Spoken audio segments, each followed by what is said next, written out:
Alright, welcome everyone to another one of my ZBrush tutorials. Today I'm going to show you how to make a safety cone. You know, the conic shaped orange cones you see around potholes and places where the city or state or federal government may be working. So anyway, I wanted to do this because I've done this several times and I've pretty much got it down pat. So to start with, to make a cylindrical safety cone, we actually start out with a, let's see, what is it, I believe it's a cylinder. No, start out with the cylinder 3D. And the reason we do this because we have an inner radius, and we can make this into a cone as well. So I want to start with my material to kind of make it a little simpler. I've been using this blend material, which is really good, as I can color it and it pretty much approximates the shading and reflectivity of a plastic cone. So anyway, we're going to drop this to the canvas, and I'm going to go ahead and apply the color here while I'm at it and show you how I got a really close color here for the safety cone. And so I wanted sort of an orange color, but this is a little bit matte. So what I did, and went into the material, to the modifiers, and I raised the level of ambience on it. So now we got a bright, kind of a bright orange shiny color on our cone or object. And anyway, I also discovered a few more things that you can do before you go to the polymesh. You can also, I went ahead and initialized this at 128 horizontal divisions, and with half that on the vertical 64. So this will give us a nice smooth cone, and we're going to do some additional, we're going to add some additional geometry before we even begin. We commit it to a polymesh. So what I'm going to do at first is I'm going to set an inner radius.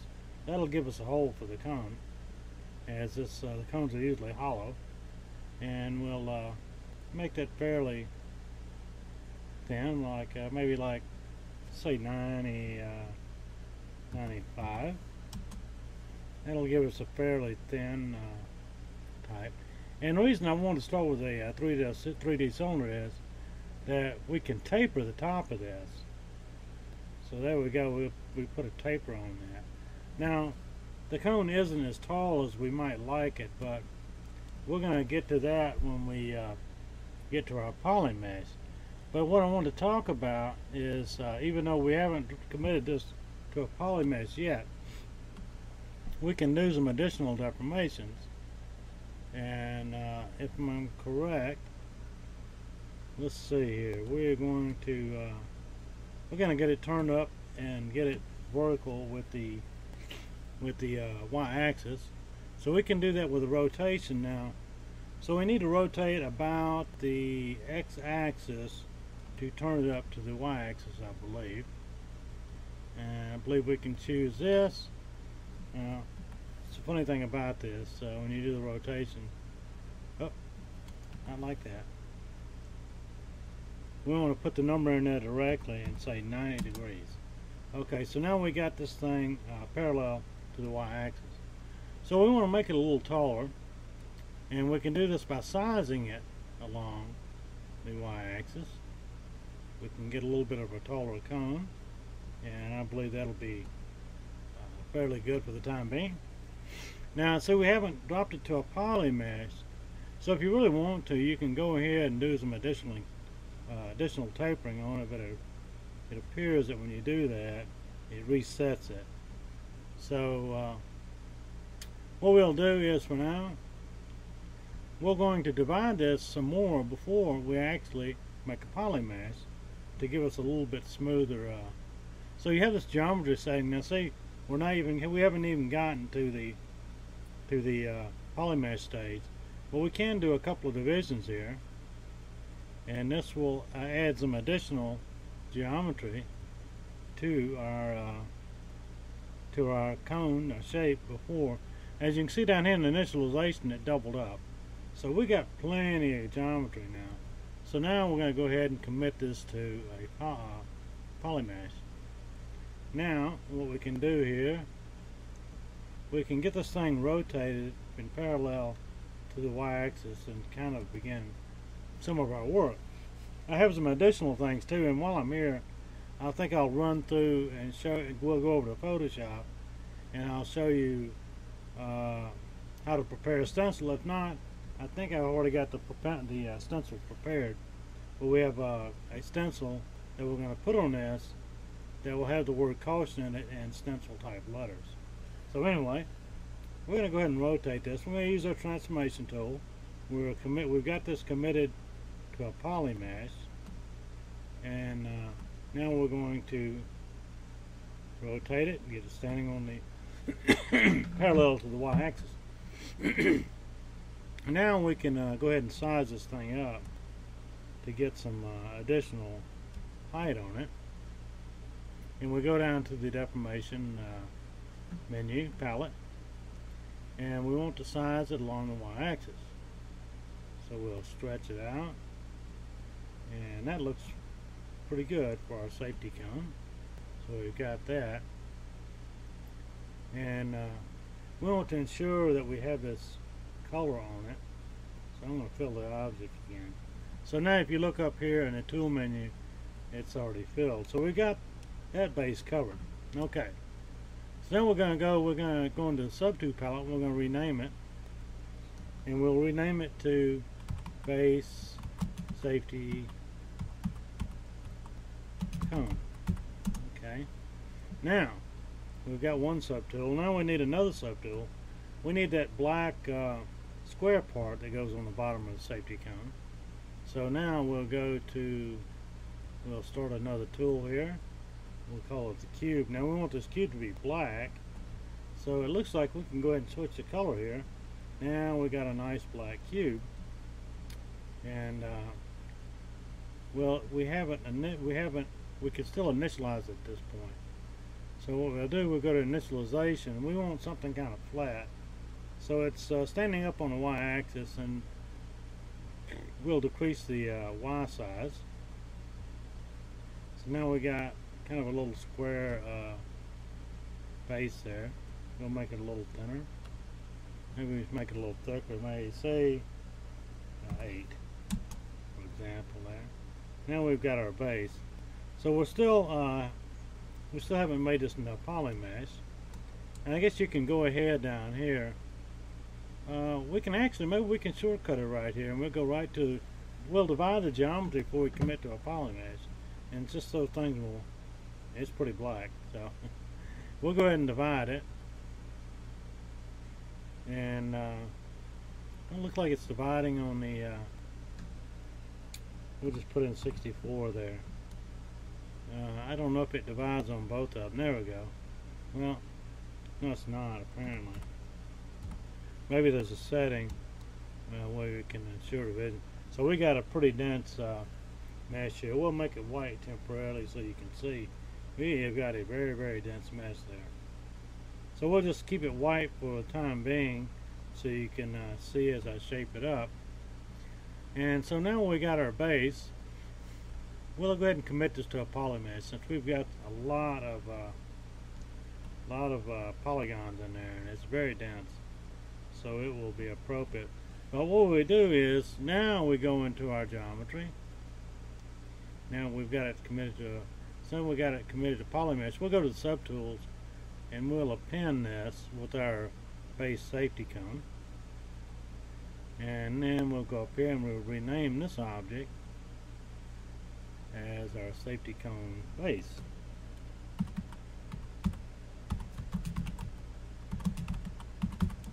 Alright, so now we still have it white, so we can now we've got both our tools in there, we can move this one down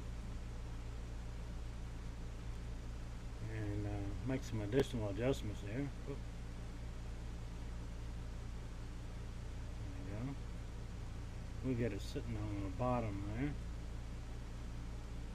So we got it on the bottom. Now we need to size it up. So what I'm going to do, we need to size it in the X in the Z direction but not the Y direction. Or we could do it with our transformation tool. It's a little bit easier to go in here to the deformation palette, and we'll just turn off the Y sizing, and this way we can kind of watch from the top to get kind of the size we want. Now we got size. Now what I want to do here, we can go, so now we got this committed to a poly mesh. We got it renamed in the subtools. When you go to the geometry here, you have these settings here: subdivide, smooth modifier, smooth UV. As long as you have these selected, when you divide it, it will give you some round corners on it, which is very similar to what you see in the real world. So we'll divide this, and it sort of gives you a round corner on there. And we'll go back a couple of levels. I'll turn on this SUV, and we'll divide it. I think we've got so much geometry in it from the start that it's not going to really round out. The only way I can do is go back. But we're going to stick with what we got here so far, and we'll go to the deformation tool and make it just a little bit bigger. Now, there's always several ways you can do things in ZBrush, which is part of the beauty of it. So we got this color. Then we want to go back to our black color. Well, maybe we won't make it so black. It can be a little off color, and just so we can see what we're doing while we're shaping things up. Now, one of the experiments I tried earlier, I haven't really mastered this yet, but we do have a tool in here where we can do the surface noise, and I couldn't seem to get exactly what I wanted, but we'll activate our surface noise and see. Yeah, see, you can actually go in here and adjust some of the noise. Now, I don't know if this is geometry or texture. I'm not sure about that, but you can scale this up and down, move it around. I was trying to get that recycled rubber type look, and I just couldn't seem to get it to stick. Maybe you can experiment with that. For some reason I just couldn't get it to well, we'll cancel that. But anyway, you can play with this, some of these sliders here, some of these curves, and it seems like you can give it sort of that crumply recycled rubber look. Oh, there we go, something like that. And I'm going to say OK on that. It looks like it's going to stay. So we get kind of a crumply recycled rubber look. Okay.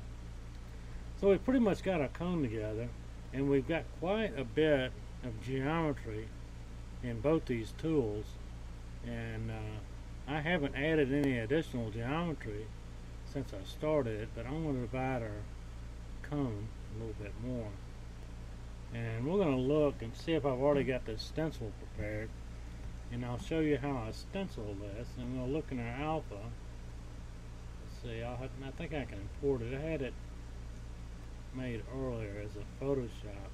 And one of the things about ZBrush is you can either use a JPEG or a Photoshop document. So let me see if I've got the stencil in here. I believe I saved it the other day. If not, we'll just go back. No, wait a minute. It's going to be in this folder. I believe this is where I stuck it. There was caution stencil. There it is. So see, you can see I've already made this. This is still in a Photoshop document format. So I've got my caution stencil there. Now we're going to apply the caution stencil to the surface of this cone. So we will go down to our alpha, transfer, and make stencil. Okay. Now when you use the stencil tool, this has been around Photoshop since the beginning. You hold down the space bar and you can select from here and move your stencil around. Now what you can also do is you go to stencils, you can go to the wrap mode, and that will map it right on the surface of your cone there. Now I want this to be a little bit bigger, so I hold down the space bar key. I'm going to scale this up a little bit, and then we can move it back. And I want to rotate it a little bit. See if I got, yeah, we kind of like have it on there sideways. Now about like that. Maybe we can scale it up a little bit more. We'll scale it back, scale it up. Anyway, that's close enough. But anyway, now that you got your stencil set, you want to just go to your RGB mode, because I just want to paint this black. So what I'm going to do is, I don't want to use this for an alpha, I want to use a brush, and I want to use sort of a clean circular alpha, and I want to use black as a color. So let's see, we can you can also hold down the space bar. Oh, okay. Yeah, I have to do, for some reason you have to increase the size of the brush up here, because now your stencil tool is on. You can paint that in. Back once. It's wrapped all the way around it. Maybe we can move it. We can scale it back down a little bit. There we go. And let's paint it in and turn the stencil off. And so there you go. You got your. I might have been on there more than once. Let's go back again. Get all the stencils off. We'll try this one more time.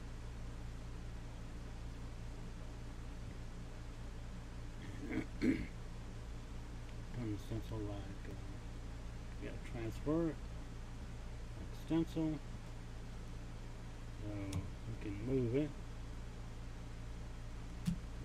Let's see.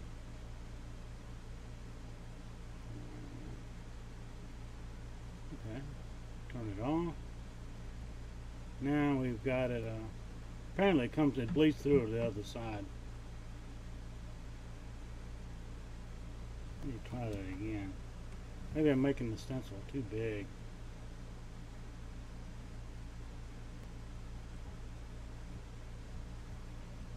We don't want to have it wrapped so tight. We'll go back and scale it down a little bit. Move it. Alright. This should just be on one side now. Okay, now we got it just on, yeah, it bleeds through there a little bit. That's okay though, essentially we got it now. Now I want to add a little bit of degree of, make this cone look a little beat up, like it's been run over by a car a couple times. What I did here, we're just going to go to the Z add, we're going to turn off our coloring. We're going to use another type of alpha here. We're going to change it to a spray stroke, and what I found out was the best one. We'll kind of crumple this thing up a little bit, and we just hold down the space bar. Now we can increase the size of our brush, and make sure we've got our proper subtool selected. Okay, so what I did, I wanted to give this kind of a crumply, oh, that's too much. We'll lower that intensity a little bit. I think I lowered it down around 4. So there you go. That's a little too much. Make it even lower. Down to 1. So I lowered the intensity down to 1 on the Z add. And so I add some additional details. We're going to do the RGB only, not the Z add. And we're going to turn down our intensity. Oh, that's too much. Turn down the intensity to 3. Just a real slight light stroke. And so we'll do one more additional transformation. We'll go to the Alt, brush side back. Oh, that's focal shift. We'll get it back down to that.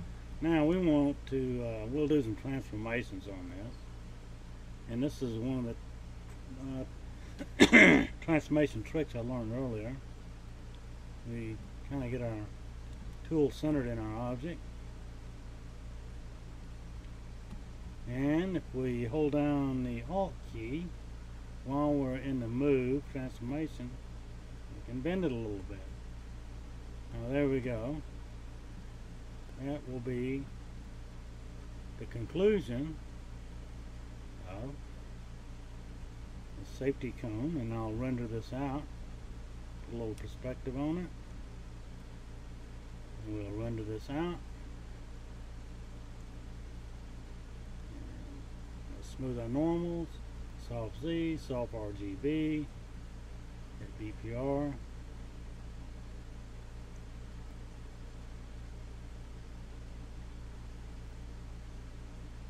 And there's your semi-realistic safety cone. And of course, like I say, if you want to save this, you can go up to, while it's still a subtool, so you'll still have your two parts, and you can come back and manipulate it, change it. But you can save this in your ZTools library and call it, I've made several of these, so I'm going to call it Complete Safety Cone 5.